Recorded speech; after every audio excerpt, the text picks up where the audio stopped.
सिंधुदुर्गातील मालवण परिसरात असलेल्या राजकोट किल्ल्यावर उभारण्यात आलेल्या छत्रपती शिवाजी महाराजांचा पूर्णाकृती पुतळा कोसळला। या घटनेनंतर शिवप्रेमींमध्ये संतापाची लाट उसळली होती। या घटनेनंतर महाविकास आघाडीच्या नेत्यांकडून आज पाहणी दौरा करण्यात आला। यावेळी शिवसेना उद्धव ठाकरे गटाच्या युवा सेना प्रमुख आदित्य ठाकरे, विरोधी पक्षनेते अंबादास दानवे, विजय वडेट्टीवार, राष्ट्रवादी शरदचंद्र पवार गटाचे अध्यक्ष जयंत पाटील, माजी खासदार विनायक राऊत हे राजकोट किल्ल्यावरती उपस्थित होते। याच दरम्यान खासदार नारायण राणे, नितेश राणे हे महायुतीच्या कार्यकर्त्यांसह राजकोट किल्ल्यावरती दाखल झाले। त्यानंतर मोठा राडा पाहायला मिळाला।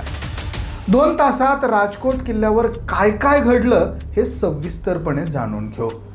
राजकोट किल्ल्यावर महाविकास आघाडी आणि भाजपचे कार्यकर्ते आमने-सामने आले। यावेळी सुरुवातीला निलेश राणे हे राजकोट किल्ल्यावर पाहणीसाठी पोहोचले। निलेश राणेंच्या पाठोपाठ नारायण राणे देखील पाहणीसाठी आले।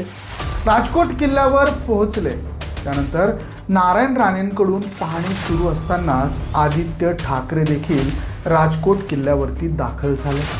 आदित्य ठाकरेंसोबत जयंत पाटील, विजय वडेट्टीवार, रावसाहेब दानवे, विनायक राऊत हे किल्ल्यावर पोहोचले। दोनही नेत्यांची पाहणी सुरू असतानाच भाजप आणि महाविकास आघाडीचे कार्यकर्ते हे आक्रमक झाले। यावेळी पोलिसांकडून दोनही कार्यकर्त्यांना रोखण्याचा प्रयत्न करण्यात आला। तसेच परिस्थिती नियंत्रणात ठेवण्यासाठी भरपूर सारे प्रयत्न करण्यात आले। यावेळी नेत्यांसमोर कार्यकर्त्यांकडून जोरदार घोषणाबाजी केली जात होती। हा भाजपचा बालिशपणा आहे।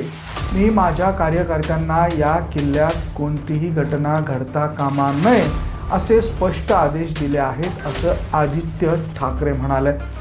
यानंतर नारायण राणेंनी आदित्य ठाकरे आणि त्यांच्या कार्यकर्त्यांना मागच्या दाराने किल्ल्याबाहेर जावं असं सांगितलं। त्यावर आदित्य ठाकरेंनी मी मुख्य प्रवेशद्वारातूनच बाहेर जाणार असे सांगत ठिय्या आंदोलन केलं।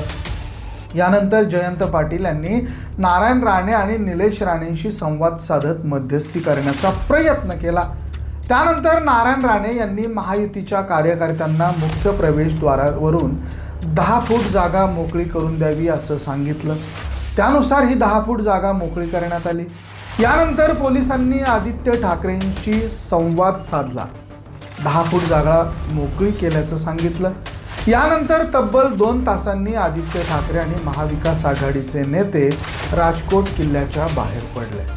यावेळी राणेंच्या समर्थकांकडून जोरदार घोषणाबाजी करण्यात आली। तर मंडळी, नेमकं घडलंय काय? सिंधुदुर्ग जिल्ह्यातील मालवणमधील छत्रपती शिवाजी महाराजांचा 35 फुटांचा भव्य पुतळा राजकोट किल्ल्याच्या परिसरात उभारण्यात आलेला होता। या पुतळ्याचं उद्घाटन पंतप्रधान नरेंद्र मोदी यांच्या हस्ते करण्यात आलं होतं। 4 डिसेंबर 2023 रोजी नौदल दिनाच्या निमित्ताने या पुतळ्याचं अनावरण करण्यात आलेलं होतं। मात्र काल 26 ऑगस्ट छत्रपती शिवाजी महाराजांचा हा पुतळा कोसळला। अवघ्या 8 महिने 22 दिवसात शिवरायांचा हा पुतळा कोसळल्याने शिवप्रेमींमध्ये प्रचंड नाराजीचं वातावरण पाहायला मिळालं।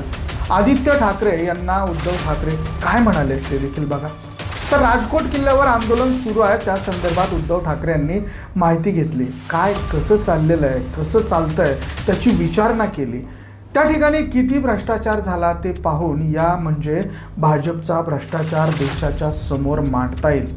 आम्ही शिवसैनिक आहो, आम्ही घाबरणार नाही अशी हिंमत देण्यासाठी उद्धव ठाकरे यांनी फोन केला असं आदित्य ठाकरे यांनी सांगितलं. माध्यमांशी बोलताना ते ह्या सगळ्या गोष्टी सांगत होते.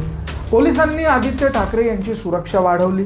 आदित्य ठाकरे आंदोलनावर ठाम, तर नारायण राणे समर्थकांनी किल्ल्याचा मुख्य दरवाजा 1.5 तासापासून अडवून धरला होता. त्यानंतर त्यांनी हा दरवाजा मोकळा करण्यास सुरुवात केली. भाजप आणि महाविकास आघाडीमध्ये सुरू असलेला वाद मिटवण्यासाठी जयंत पाटील किल्ल्यावरती दाखल झाले. त्यांनी नितेश राणे यांच्याशी चर्चा केली.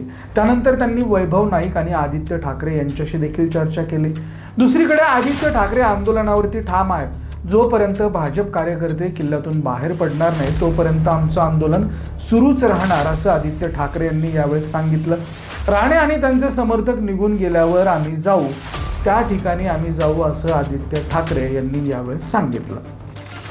तर म्हणजे अशा पद्धतीने महाविकास आघाडी आणि महायुती यांच्या कार्यकर्त्यांमध्ये आज या किल्ल्यावरती प्रचंड मोठा गदारोळ हा पाहायला मिळाला. एकमेकांचे कार्यकर्ते एकमेकांच्या अंगावरती धावून जात होते, मोठमोठ्याने घोषणा देण्यात येत होत्या.